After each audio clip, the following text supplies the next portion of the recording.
up, y'all? This is your girl Megan from the HoodAstroQ. Man, listen. I don't know why that comes to mind every time I think of Debarge. Okay, that is my song. I know y'all know what I'm talking about. If you are of a certain age, you know what song I'm talking about. But anywho, I came here today. I'm going to be very brief because it really is an open, shut case, astrologically speaking. All right, because Mr. Eldebarge, he is a part of the Debarge family, okay, from back in the day. I think they were like really big in the 70s and the 80s and so on and so forth. However, he has been battling an ongoing drug addiction, and as of recently, he was arrested for possession, driving with possession, and then I think he also gave his brother's name to the cops, so, you know, he was arrested on fake identity or whatever the case may be. And yeah, he's not doing too well. And like I said, this is a long time coming.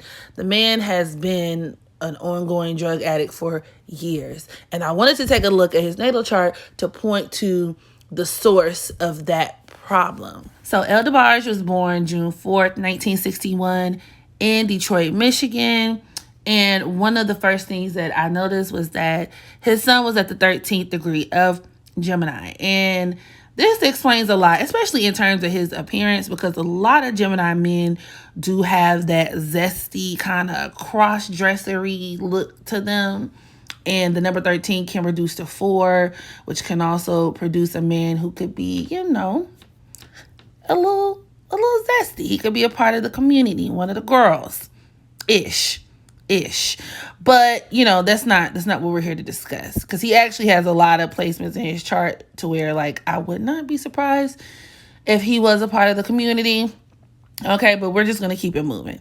What y'all came to see here was the fact that my man's has his south node at the 1st degree of Pisces, and it is conjunct his Chiron. That aspect is going to make him, or it is what's making him, right, a lifelong drug addict. These are people who can have a lot of karma tied up in addictions, and even in terms of like being victimized. And this is also reinforced with his Pluto at the 5th degree of Virgo conjunct his north node. So now we're talking about Pluto in opposition to that Chiron, right? And that Pisces south node. These are people where, despite their best efforts to clean up, they can go periods of time where they are, you know, they're able to dry out, air out, I think is what they call it, when, you know, drug addicts or alcoholics spend time getting clean. They can sober up. Because technically he is supposed to walk the straight and narrow in this lifetime, right? He's supposed to be a person who is very much focused on like getting himself together, maybe even developing a trade, you know, keeping himself busy, finding a hobby, being productive, remaining focused, right? But because of that opposition to that Chiron in the south node, in a person's chart, anytime I see Chiron anywhere near somebody's south node, especially even if it's like negatively aspected, but in this case, the conjunction could be just as strong in terms of creating a situation where it's almost impossible to rise above yourself. Especially if we're talking about a sign like Pisces. You know, these are people who are addicted to self-sabotage. These are people who, you know, may even have lots of psychological issues, especially considering the fact that his sun, that Gemini sun, is also squaring this Chiron, right? There could be mental health issues, which, if you just want to be technical, all astrology aside, there is a lot of parallel between mental health illness and addiction. So, you know, just in general, people with that Chiron conjunct Pisces south node are going to experience a lot of difficulty in terms of making progress in their lives. These are people who will often revert back to old habits, and they have a difficult time detaching themselves from substances. A lot of times it occurs when they are overwhelmed, especially with that Pluto conjunct his Virgo north node. So once again, he can spend a lot of time, especially like within his career, right? You could look at this as him even being a singer back in the day, and he'll go these long periods of time where he's super sober, but he'll probably overwork himself, overexert himself, or he'll have a difficult time coping with reality or something like that, to the point where he'll work himself into exhaustion, and the next thing you know, you know, he's back on drugs, or he'll get super stressed out, or maybe even he could experience some health problems, right? And he will resort to self-medication, even if it's psychological problems.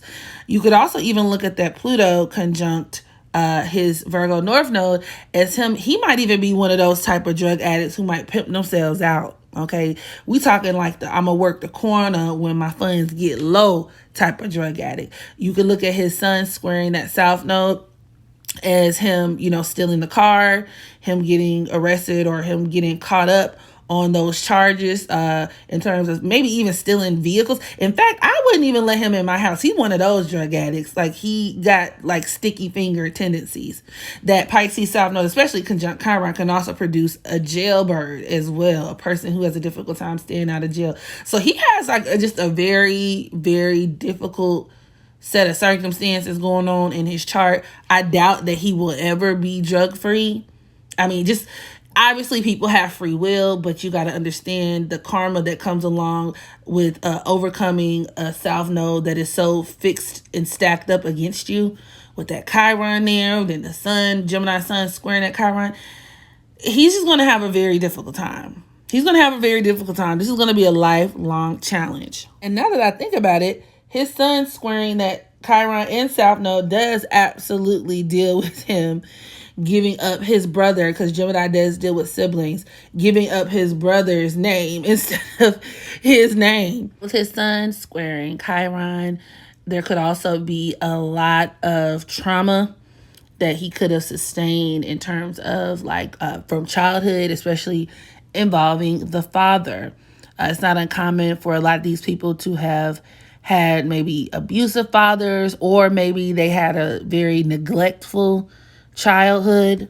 He also has his Saturn at the 29th degree of Capricorn, forming a quincunx to that Virgo North Node, which could also even deal with him having a lot of run-ins with the authorities. It could also produce health complications, but also it could impact his career significantly. And in all honesty, I do feel like he's undergone, or he's had a lot of trauma in terms of sexual trauma and demons and battles that he's fighting. I do feel like he could be a victim of abuse, especially with his Mars at the 15th degree of Leo. Okay, conjunct Uranus at the 22nd degree of Leo. But then his Mars is squaring Neptune at the 9th degree of Scorpio. And that can be a person who may very well be a victim of child abuse, or they could be holding in a secret, especially even with his Jupiter at the 7th degree of Aquarius, squaring Neptune at that 9th degree of Scorpio, holding in a secret, a dark, shocking secret. So, I mean, there are so many ways, different ways you can go with this, but I definitely understand.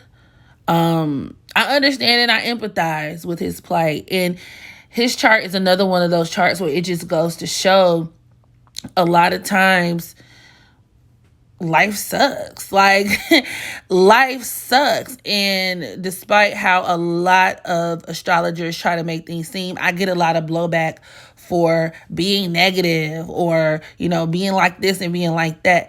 He is actually one of the living examples, one of the many different living examples of, you know, even despite some of the more positive things that we could have going for us, you know, certain things in the chart, certain alignments within the natal chart can be extremely difficult and almost impossible to overcome, even if you account for free will. So, yeah, I didn't want to make this too long. I'm just passing through, y'all. So this concludes my video. Drop down in the comment section. Let me know what you think about Mr. Eldebarge, as well as the rest of the Debarge family. I would be interested in knowing. So make sure you practice unconditional self-love so that you can love others. And until the next video, I holla.